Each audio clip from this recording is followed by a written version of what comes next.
Hello दोस्तों, आप सभी को हमारे YouTube channel PK online academy में स्वागत है। तो आपके लिए फिर से हम एक सुनहरा अवसर लेकर आए हैं जिसमें पॉलिटी के क्वेश्चन कराने जाएंगे। इस चैप्टर का नाम है भारतीय राज्य व्यवस्था और इसमें भारत का संवैधानिक विकास।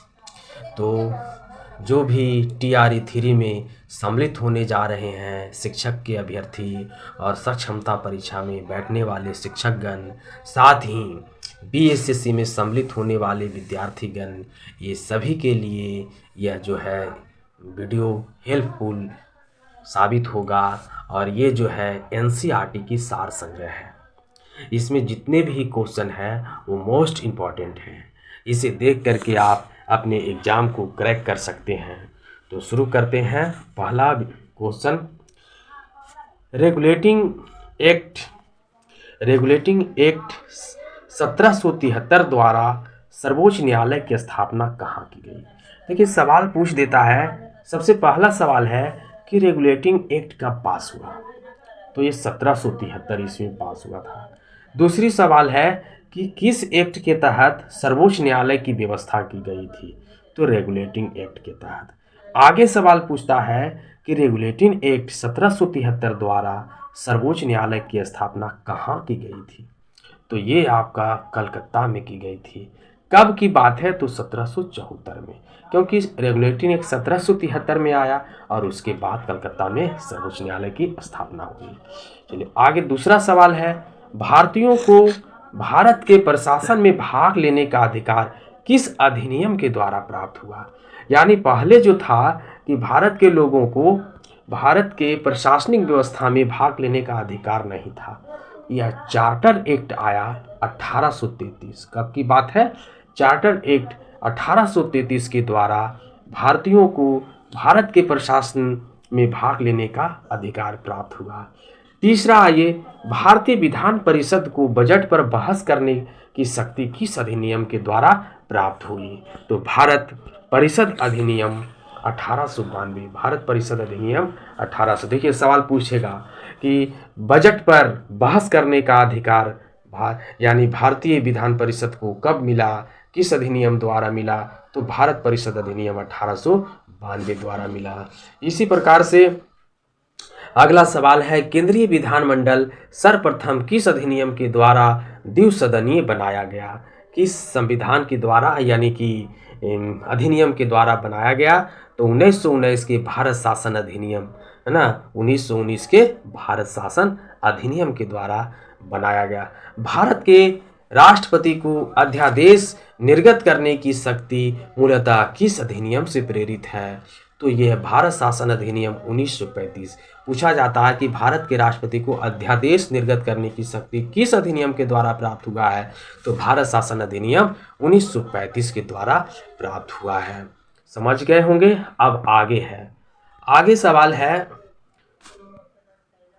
भारत का संवैधानिक विकास। हम लोग जानते हैं दोस्तों कि हमारे देश में ब्रिटिशों का शासन था और ब्रिटिश अपनी शासन को चलाने के लिए समय समय पर कुछ कानून में परिवर्तन लाया, कुछ नए नए कानून को निर्माण किया और उस कानून के तहत भारत पर शासन करना प्रारंभ किया। जैसे जैसे उसकी ज़रूरत हुई वैसे वैसे वो कानून को बदलता गया। तो उसी के तहत, उसी कानून के तहत भारत में संवैधानिक का विकास हुआ। जैसे जैसे वह कानून बनाया वैसे वैसे भारतीय भी उस कानून के पक्ष में और उस कानून के प्रति लगाव हो, चाहे उसका विरोध हो, करना प्रारंभ किया। तो सबसे पहले हम लोग पढ़ते हैं ईस्ट इंडिया कंपनी के अंतर्गत। ईस्ट इंडिया कंपनी के अंतर्गत यानी जब भारत में सबसे पहले अंग्रेजी राज की शुरुआत हुई, अंग्रेजों ने 1600 ईस्वी में ईस्ट इंडिया कंपनी की स्थापना किया था। तो ईस्ट इंडिया कंपनी की स्थापना करने के बाद उन्होंने क्या किया, उन्होंने शासन को सुचारू रूप से कैसे चले, कौन कौन से नियम आए, तो पहले जो था शासन वह ईस्ट इंडिया कंपनी के अधीन था। उसके बाद कुछ वर्षों के बाद जब हम पढ़ेंगे कि कब ब्रिटिश क्राउन के हाथ में गया, तो आगे हम पढ़ेंगे, पहले इसके बारे में जाने। रेगुलेटिंग एक्ट, इसकी शुरुआत 1773 में आया। डायरेक्ट आपसे सवाल पूछा जाता है, विशेष एनालिसिस करेंगे तो और वीडियो बहुत बड़ा होगा। तो रेगुलेटिंग एक्ट कब हुआ? 1773 में हुआ। पिट्स इंडिया एक्ट कब आया? 1784 में आया। चार्टर एक्ट कब आया? 1793 में आया। चार्टर एक्ट 1813 आया।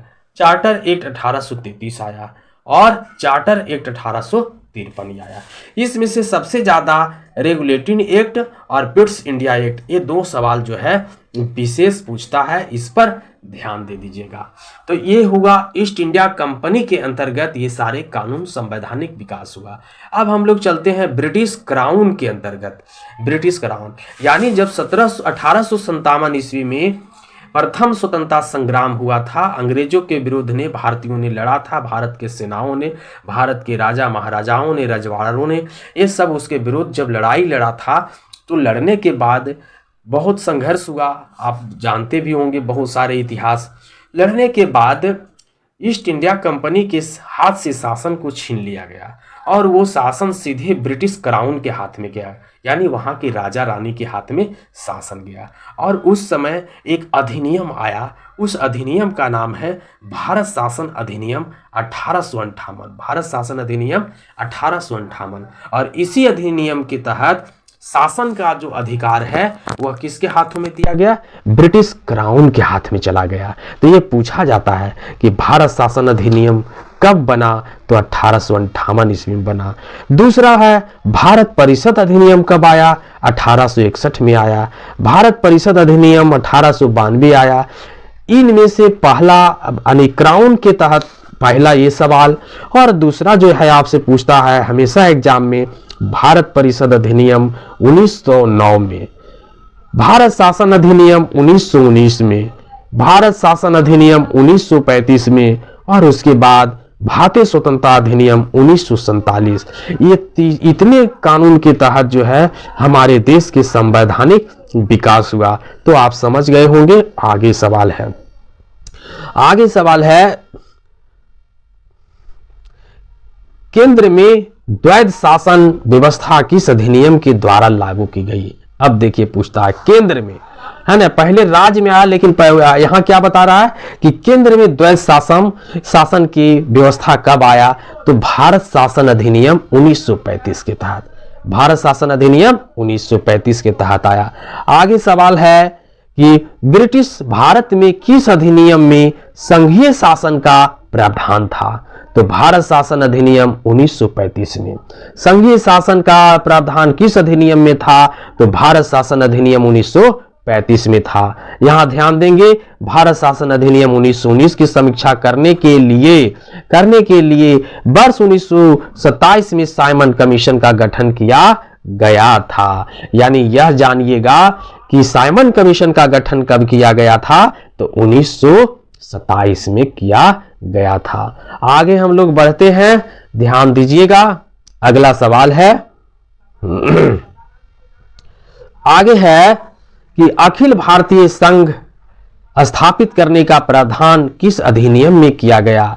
तो भारतीय शासन अधिनियम 1935 में किया गया। अखिल भारतीय संघ के निर्माण करने की व्यवस्था की गई।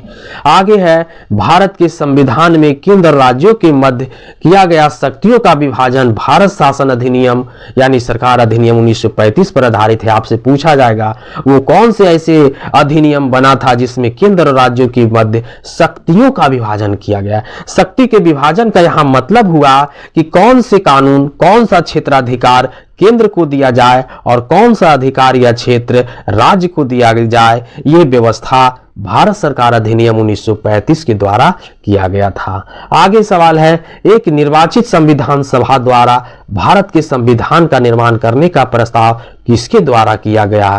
तो ये क्रिप्स मिशन के द्वारा किया गया, है ना, कि कहा गया कि संविधान का निर्माण करने का प्रस्ताव जो है किस अधिनियम के तहत आया?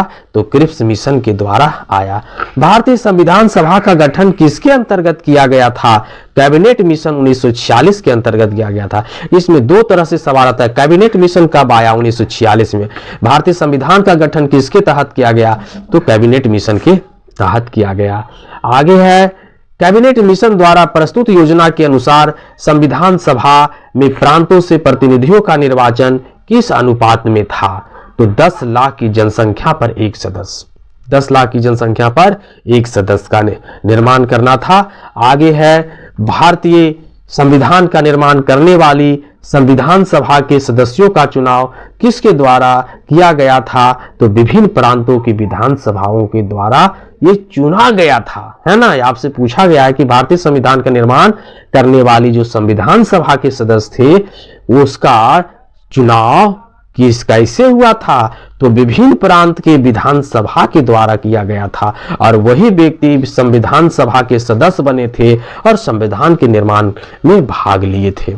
इस प्रकार से अब हम आगे सवाल, यह जो आपके लिए है बहुत ही इंपॉर्टेंट है, हर एक एग्जाम में इससे कुछ ना कुछ हमेशा सवाल दिया जाता है, तो इसको आप जानने का प्रयास करेंगे।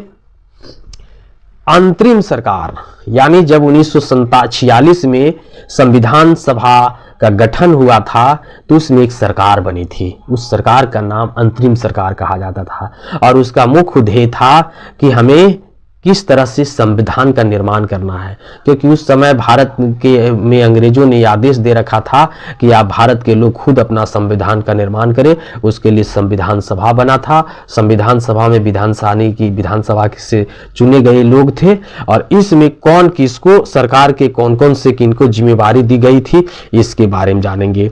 सबसे पहला है जवाहरलाल नेहरू। जवाहरलाल नेहरू को राष्ट्रमंडल संबंध तथा विदेशी मामले के अधिकार दिए गए थे, है ना।